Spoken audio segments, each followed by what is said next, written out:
Nina Mani, Na Mani, Nyankana Miana, Mani Na Budni, Mary Changa Gana Miana, Gana Yara Ana, Narajul, Tapaninti, Natalia. So, good morning everyone, welcome here. We acknowledge that we are meeting on Kaurna land and that we pay respects to the Kaurna people. We also pay respects to past, present and future Aboriginal elders and Aboriginal people here today from around Australia. Thank you.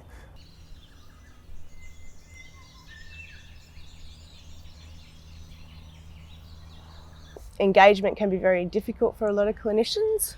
I think you can all agree. Yeah. And I think having that connection as being another Aboriginal person to support that person during those beginning stages of engaging with the client is really important, and to make them feel more comfortable and safe to share what's going on for them at the time.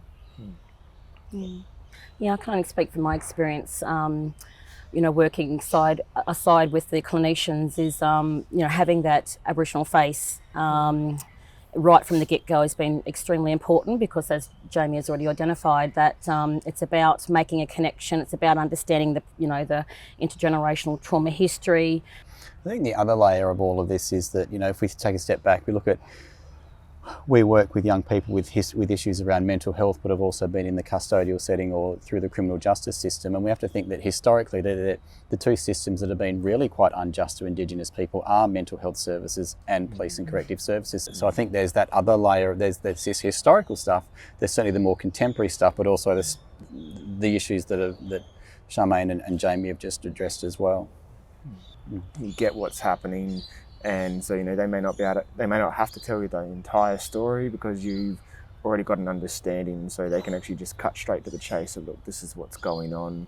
And I think it's just so powerful having meaningful engagement and cultural and Aboriginal engagement right from that front door sort of thing, just to get the family comfortable and I suppose just build that rapport straight up. Yep, absolutely.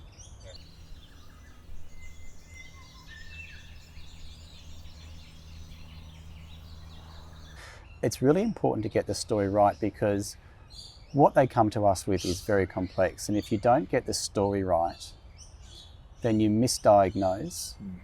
Things aren't taken in context, you misdiagnose, you mistreat, and then that perpetuates mistrust, and that's going to cause issues of further disengagement. That's that's kind of the general view of it. I suppose it's a conversation that we've had in the past around, is this a clinical issue going on for this young person, or is it a cultural issue? Yep. If it's a psychosis, we need to get on that and get that looked at as soon as we can to not prolong how long that treatment's going to be. And culturally, we're storytellers. And so people come to us with their stories, but we also, and it's the stories that they have are very sensitive and very triggering, and can be quite destabilising and very hard for them to hold. So we actually have to respect that story is actually quite sacred and very personal. And so our role is to be able to hold that story, hold the story, but also then in a cultural way or a clinical way, think about what the meaning behind all of that, and then help them understand their story as well. Definitely.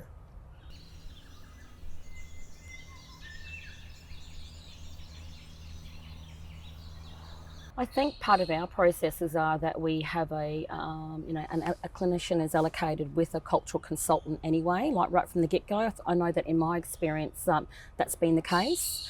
And so as part of that initial consultation, it's, through that initial consultation, it might become clear whether it's a clinical role or a cultural role, first and foremost. And for me, a cultural accountability, cultural partnerships has been extremely important to have those conversations with the clinicians about who might take the lead in these conversations, whether it's clinical or cultural. So that's, in my experience, that's what's been helpful. But the other part of this is about what is the actual impact on the young person of having a cultural person involved. We can all sit there and talk about, yes, we're culturally safe, this, that or the other, but it's about the young person and the impact of having that cultural way within the service as well, because that's what keeps people in the service. That's how we retain people. If they have a positive experience and positive impact, and they're there's something in, not so much it's about in it for them, but what are they actually getting out of it? That's right. How is that actually enhancing that capacity? How is that helping with post-traumatic growth? Definitely. And that also gives them the opportunity to talk about what's going on for them Yeah. when they've got more of that trusting relationship. Yeah. And we're quite lucky. We've got both Aboriginal women and men that work as cultural consultants. So if there's any women's business or men's business that comes up, we can either swap or already be working with them and support them through that as well.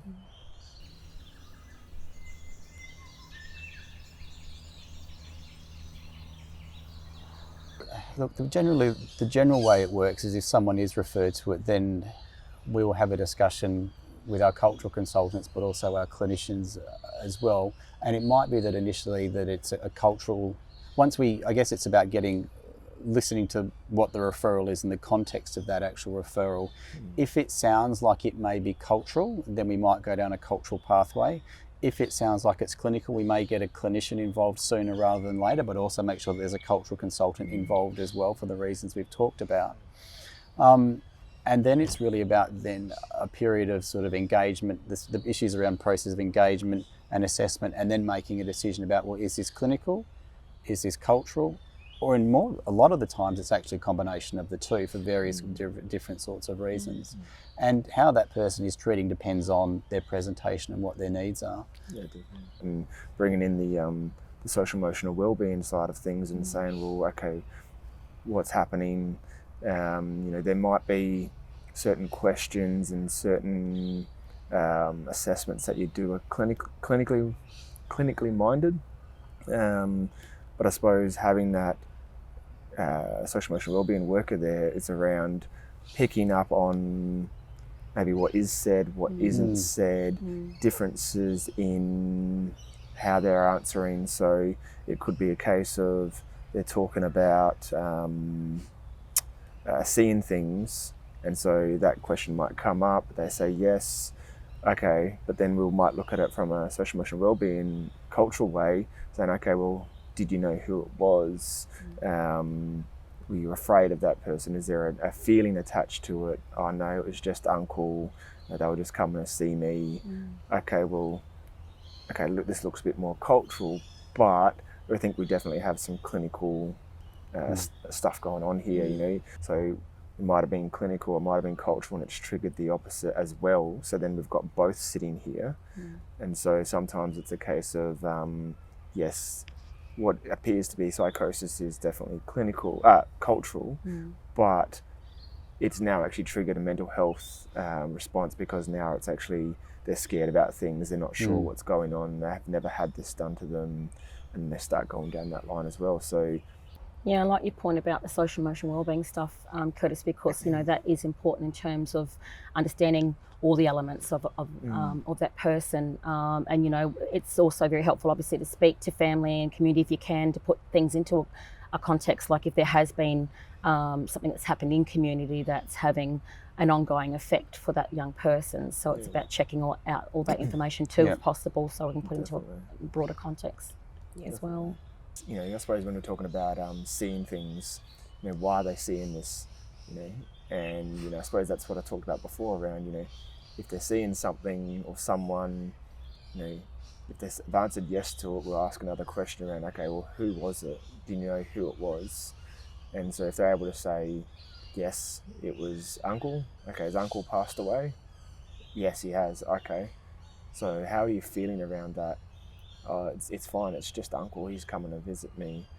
And so then when we talk that clinical cultural yarn around context, it's like, okay, well, yes, he's seeing something, but he's able to explain it in this way. And it really flips that, I suppose, the element that's seen in a clinical way in a completely different way, and it's a bit more explainable. And for instance, Aboriginal people are obviously very spiritual people, so when we think about that, it's about understanding it from that kind of context as well, and being able to advocate when they are talking from that experience, that is a lived experience, it's a shared experience, and it gives us an opportunity to be able to talk that through with the clinicians about what that looks like, what that feels like, and why that may be the way it is. I 100% agree with what you said. I think also it adds an extra spin to some of that stuff. You know how we're talking about the mistrust that we as Aboriginal people have and different community members have around different services. And so when you get workers going out without an Aboriginal worker, you know, not so much the shame around talking about those things, but if I say this, I'm going to be considered really crazy sort of thing because I've got Uncle come and see me, or I've, you know, certain spirits and certain things around me. And so having an Aboriginal social emotional wellbeing worker in that zone, in that space at that time, gives them that trust to be able to tell that spiritual side of explanation of what's going on. Well, I mean, primarily we're working with Australia's First Nations people, and certainly that have been significantly affected since colonisation. And we have to accept, realise that there is the effects of colonisation that are still going on, and there's a historical component, but also the more contemporary component as well. But the other that is also the sort of the magnitude of burden of illness and dis-ease that we're seeing with Indigenous Australians. So I think that's why you need to have both. And it is around engagement, cultural safety, cultural respect, but more importantly, it's about just acknowledging when someone comes in and they're distressed or they're upset or something, or there's issues of risk, what is actually their worldview? We've got our view, but what is actually their worldview as well? And I think that's about helping hold that story safe, what we were talking about before. So that's, I think you have to have both. Absolutely. It's about putting that cultural lens over the work we do as well. Whether it's a clinical presentation or a cultural presentation, but having that cultural lens over everything we do. We're thinking about that 24/7. So it's been important.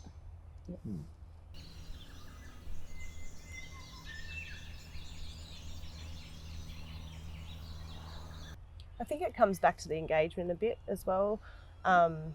So not only engaging with the young person, but also their family as an Aboriginal worker.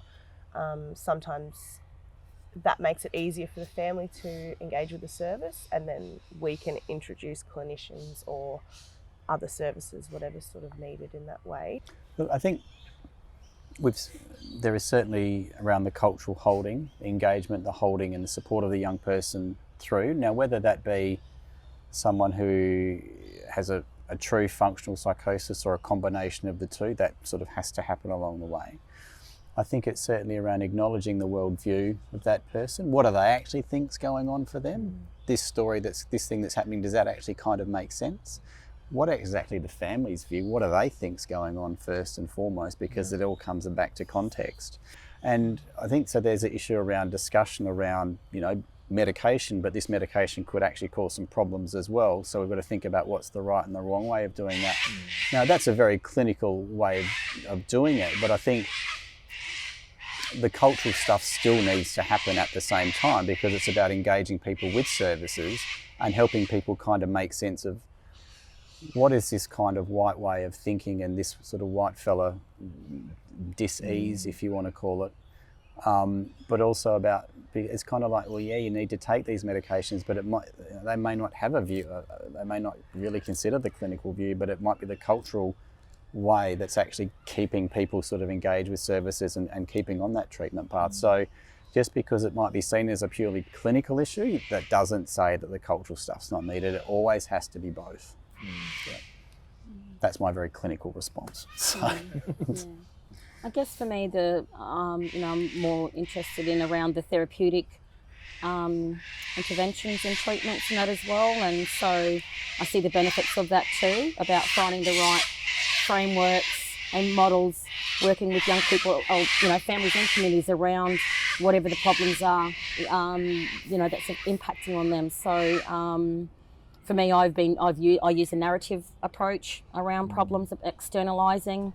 For our mob, it's about self-empowering, self-determination. It's about giving power back and, taking away that imbalance between Aboriginal mob. I think the other part, as Aboriginal people, we don't represent the views of all Aboriginal people in Australia, because we have our own cultural backgrounds, which is where our knowledge comes from. And we certainly have a perspective that I think that other people don't have. These kids have had fragmented, fractured lives. They don't need fragmented and fractured care. I think that's the thing we're trying to be more cohesive about. So